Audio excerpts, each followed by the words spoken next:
أعوذ بالله من الشيطان الرجيم پناہ مانگتا ہوں میں اللہ کی شیطان مردود سے۔ بسم الله الرحمن الرحيم شروع اللہ کا نام لے کر جو بڑا مہربان نہایت رحم والا ہے۔ اعوذ باللہ من الشیطان الرجیم بسم اللہ الرحمن الرحیم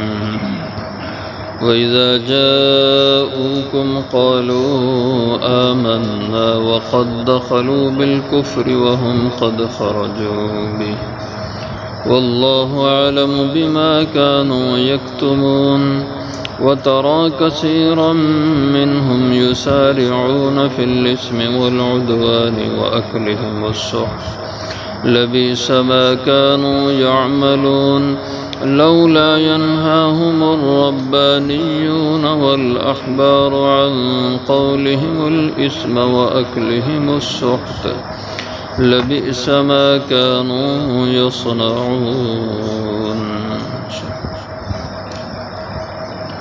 وَإِذَا جَاءُوكُمْ اور جب وہ آتے ہیں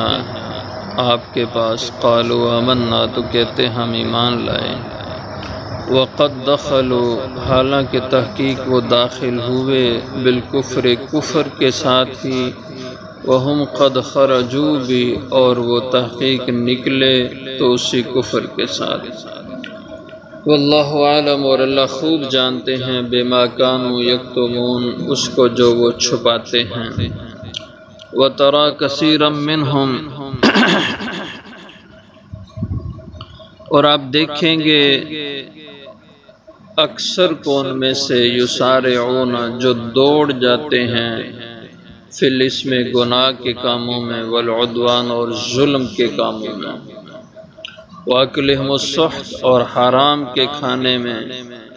لبئس ما کانوا یعملون البتہ بہت برا ہے جو وہ کرتے ہیں لولا ینہاہم الربانیون کیوں نہ روکا انہیں الربانیون ان کے پیروں فقیروں نے والاحبار اور علماء نے عن قولہم الاسم ان کو گناہ کی بات سے واکلہم السحت اور حرام کے کھانے سے لبئس ما کانوا یصنعون البتہ بہت برا ہے جو وہ کرتے ہیں۔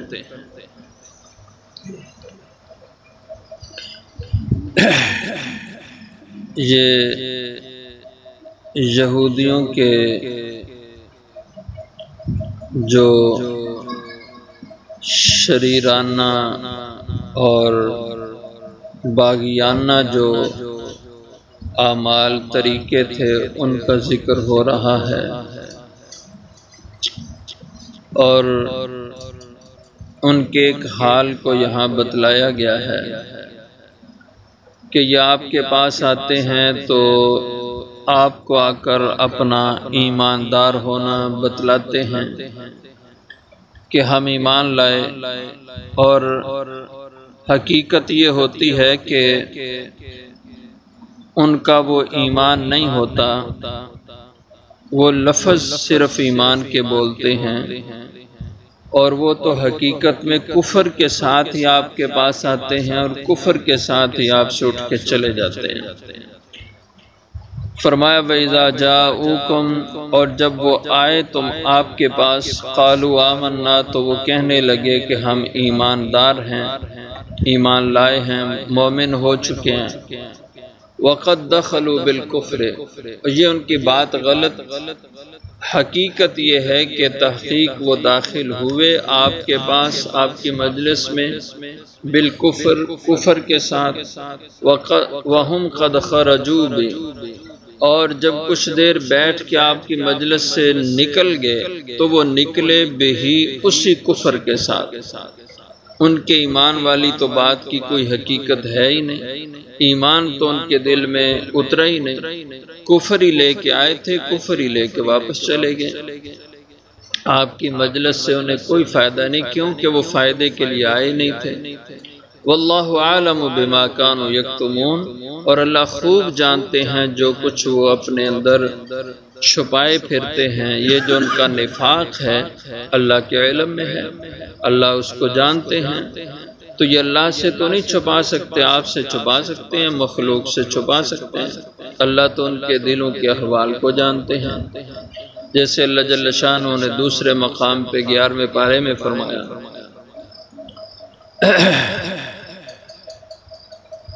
لا تعلمهم نحن نعلمهم، آپ ان کو نہیں جانتے، ہم جانتے ہیں کہ ان میں سے کون کون کھوٹے لوگ ہیں، منافق لوگ ہیں، اور کون ہے جن کے دل میں ایمان نہیں ہوتا، دل میں بھی کفر ہوتا ہے، صرف زبان سے کلمہ ایمان کا کہتے ہیں، دل اس ایمان کی تائید نہیں کرتا۔ تو واللہ عالم بما کانوا یکتمون، اور اللہ خوب جانتے ہیں جو کچھ وہ چھپاتے ہیں۔ وَتَرَى كَثِيرًا مِّنْهُمْ، فرمائے یہ ایمان کیا لائیں گے، ان کے اندر تو اس قدر اللہ کے حکموں کی نافرمانی کر کر کے دنیا پرستی کی اس قدر نحوست ہے کہ ان کو تو نیکی بھلائی ایمان سے کوئی سروکاری نہیں، دلچسپی لگاؤ ہی نہیں ہے۔ وَتَرَى كَثِيرًا مِّنْهُمْ، اور آپ دیکھیں گے ان کی اکثریت کو یسارعون فی الاسم والعدوان، وہ دوڑ جاتے ہیں گناہ کے کاموں میں، والعدوان اور ظلم زیادتی کے کاموں میں، واکلہم السحت اور حرام کے کھانے میں۔ یعنی انہیں ان چیزوں سے دلچسپی ہے، نیکی سے ایمان سے کوئی دلچسپی لگاؤ ہے ہی نہیں۔ تو اسم اور عدوان ان میں تھوڑا سا فرق ہے۔ اسم کہتے ہیں ایسے گناہ کو جو اللہ کی ذات کے حق سے متعلق ہو،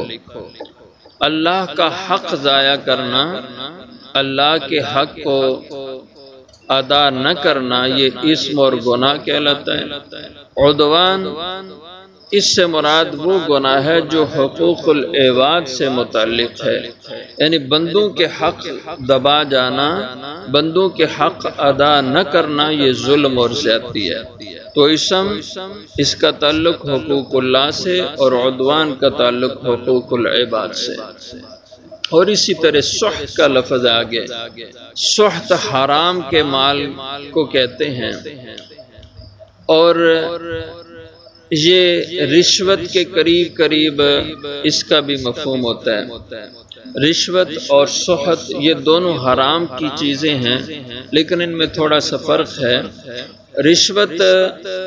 کا مفہوم یہ ہوتا ہے کہ کوئی آدمی اپنا جائز کام نکلوانے کے لیے پیسے دے کر کام اپنا نکلوائے، اس کو رشوت کہتے ہیں۔ اور سحت کہتے ہیں کہ انسان ناجائز کام کرواتا ہے اور اس کے عوض میں پیسے دیتا ہے، ناجائز فیصلہ لیتا ہے اور اس کے عوض میں پیسہ دیتا ہے۔ پنچایت سے اور جج سے غلط فیصلہ جھوٹ کی بات ہے تو اس کو سچ ثابت کرنے کے لیے پیسہ دے رہا ہے، کسی پر ظلم کرنے کے لیے پیسہ دے رہا ہے، کسی کا مال ہتھیانے کے لیے، زمین قبضہ کرنے کے لیے پیسہ دیتا ہے، تو اس کو یہ لینے والا یا دینے والا یہ جو پیسہ ہے اس طرح ناحق لینا، یہ سحت کہلاتا ہے، اور یہ رشوت سے بڑا جرم ہے۔ تو فرمایا کہ یسارعون فی الاسم، یہ لوگ دوڑ جاتے ہیں گناہ میں اور عدوان اور ظلم میں، واکلہم السحت اور حرام کے کھانے میں۔ لبئس ما کانوا یعملون، البتہ بہت برا ہے جو کچھ وہ عمل کرتے ہیں، ان کے یہ کرتوت بہت برے ناپسندیدہ ہیں۔ لولا ینہاہم الربانیون، کیوں نہ روکتے تھے انہیں، کیوں نہ منع کرتے انہیں الربانیون، درویش لوگ، فقیر لوگ، پیر اور مرشد رہنما اور احبار علماء اہل علم، ان میں یہ دو طبقے تھے، ہمارے یہاں بھی ایسے ہی پایا جاتا ہے، ایک طبقہ اہل علم کا ہوتا ہے، ایک طبقہ صوفیاء کا ہوتا ہے۔ کہ وہ جو صرف پیری مریدی کی لائن میں چلتے ہیں، ایک وہ طبقہ ہے اور ایک اہل علم کا ہوتا ہے۔ تو ان میں بھی یہ طبقات تھے، لیکن ان کے یہ جو طبقے پیروں فقیروں کے تھے اور اہل علم کے، سب بقاؤ مال تھا اکثریت سے۔ وہ شریعت کے حکم بدل کر لوگوں کو بتاتے جو لوگوں کو خوش کرنے والے مسئلے ہوتے، اور اس کے عوض میں پیسے لیتے تھے، مال بٹورتے تھے لوگوں سے۔ قرآن کریم میں کئی جگہوں پہ اللہ نے فرمایا کہ یشترون بہ ثمنا قلیلا، اللہ کا دین بیچ کر وہ پیسہ لیتے تھے، اس کی قیمت وصول کرتے تھے۔ لوگوں کی مرضی کے مسئلے بتا کر، شریعت کے خلاف مسئلے بتا کر لوگوں سے پیسہ لیتے، لوگ اس پہ خوش ہوتے تھے۔ جیسے آج بھی ماحول ایسے ہی ہے، ایسے کچھ لوگ موجود ہیں جو شریعت کے احکام کو رد و بدل کر کے لوگوں میں پھیلاتے ہیں، اور لوگ خوش ہوتے ہیں، آسانی پسند لوگ ہیں، اور دین کی پابندیوں میں رہنا لوگوں کو اچھا نہیں لگتا۔ اس لیے جو آدمی لوگوں کو ایسے مسئلے بتائے جس سے لوگوں کے لیے رشوت کے راستے بنے، حرام خوری کے راستے بنے، دین سے بغاوت کی راہ لوگوں کے لیے کھلے، لوگ خوش ہوتے ہیں ایسے لوگوں پر، اور پھر لوگ ان کی خدمت بھی کرتے ہیں۔ تو ان کے لوگ بھی ایسے ہی تھے، اہل علم اور ان کے پیر فقیر لوگ، اگر وہ شریعت کے کوئی خلاف کوئی کام کرتے تو انہیں روک ٹوک نہیں کرتے تھے، بس کہتے یہ جانے اور ان کا کام جانے۔ تو اللہ نے اس پہ تنبیہ فرمائی، کیوں نہیں روکتے تھے انہیں ان کے پیر اور ان کے علماء ان قولہم الاسم، ان کو گناہ کی بات کہنے سے، واکلہم السحت، اور حرام کے کھانے سے۔ انہیں روکنا چاہیے تھا اور ڈٹ کے روکنا چاہیے تھا، لیکن وہ ایسا نہیں کرتے تھے، جس کی وجہ سے اللہ کی گرفت ان لوگوں پر آئی۔ اور بنی اسرائیل میں جو لوگ خود اللہ کی حکموں کی بغاوت میں، اللہ کی نافرمانی میں مبتلا ہوئے، جہاں ان پہ اللہ کا عذاب آیا، ان لوگوں کو بھی اللہ کے عذاب نے اپنی لپیٹ میں لیا کہ جو انہیں منع نہیں کرتے تھے، ان کی برائی سے نفرت نہیں کرتے تھے اور ان کی برائی کو برائی نہیں کہتے تھے، وہ بھی عذاب کی لپیٹ میں آئے۔ اس لیے جس معاشرے میں انسان رہے، اس معاشرے میں جو بدی دیکھے تو اس بدی کے خلاف اس کو بولنا چاہیے۔ رسول اللہ صلی اللہ علیہ وسلم کی حدیث ہے، آپ نے ارشاد فرمایا جو کوئی تم میں بدی اور گناہ کو ہوتا ہوا دیکھے تو اگر اس کو ہاتھ سے روکنے کی طاقت ہے تو ہاتھ سے روکے، ہاتھ سے روکنے کی طاقت نہیں تو پھر زبان سے اس کے خلاف بولے، اس کا برا ہونا معاشرے میں کھل کر کے بتائے، اور اگر اس کی بھی طاقت نہیں ہے، کمزور ہے اتنا کہ زبان سے بھی کسی گناہ کو گناہ نہیں کہہ سکتا، معاشرے میں اس برائی کو برائی نہیں کہہ سکتا، تو پھر کم از کم اتنا تو کر لے کہ اپنے دل میں اس کو برا جانا ہے، گناہ کی نفرت دل میں رکھے، زبان سے اگر نہیں کہہ سکتا، لیکن یہ جو آخری درجہ ہے کہ زبان سے بھی برائی کو برائی نہ کہہ سکنا، صرف دل میں اس کو برا جاننا، یہ سب سے کمزور ایمان کا درجہ ہے۔ اور اگر اس درجے سے بھی انسان پیچھے چلا جائے، گناہ ہوتا ہوا آنکھوں سے دیکھے لیکن اس کے بارے میں دل میں کوئی نفرت نہ پیدا ہو اور دل سے اس کو برا نہ سمجھے، تو پھر ایمان ختم ہے،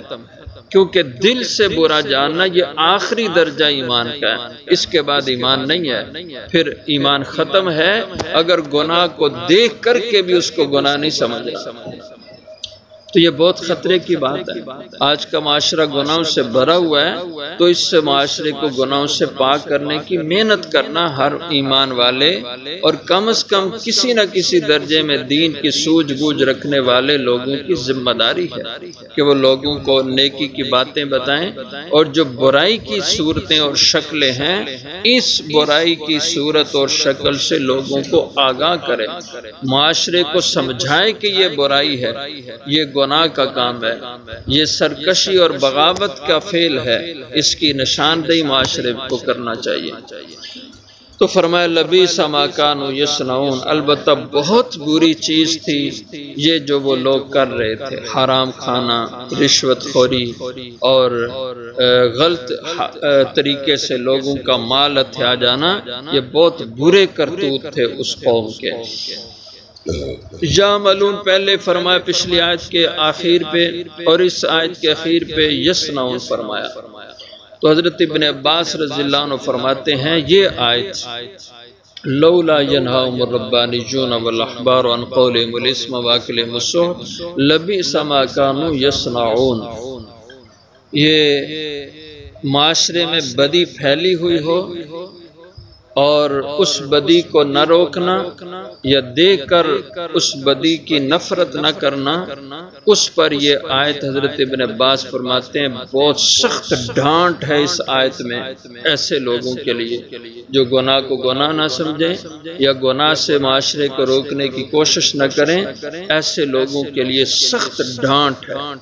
فرمایا اس سے زیادہ سخت وعید کی آیت قرآن میں نہیں ہے۔ لبئس ما کانوا یصنعون، یعملون یصنعون لفظوں میں معنی ایک ہی کرتے ہیں، عمل کرنا، کسب کرنا، کرتوت، لیکن تھوڑا سا فرق اہل علم بیان کرتے ہیں، کہتے ہیں کہ یصنعون یہ صنع سے ہے، صنع ایسے عمل کو کہتے ہیں جو انسان کی عادت بن جائے، کسی چیز کا انسان عادی بن کے وہ کام کرے تو اس پہ لفظ صنع کا اطلاق ہوتا ہے، یعنی حرام کھانا، جھوٹ بکنا، غیبت کرنا، گناہ کی باتیں کہنا اور گناہ کے کام کرنا، یہ اس معاشرے کے اندر ایسا رچ بس گیا تھا کہ لوگ اس کے عادی مجرم بن گئے تھے اور یہ بہت بری ان کی حرکت تھی۔ اور جو قرآن پہلی قوموں کے احوال بتلائے اور بیان کرے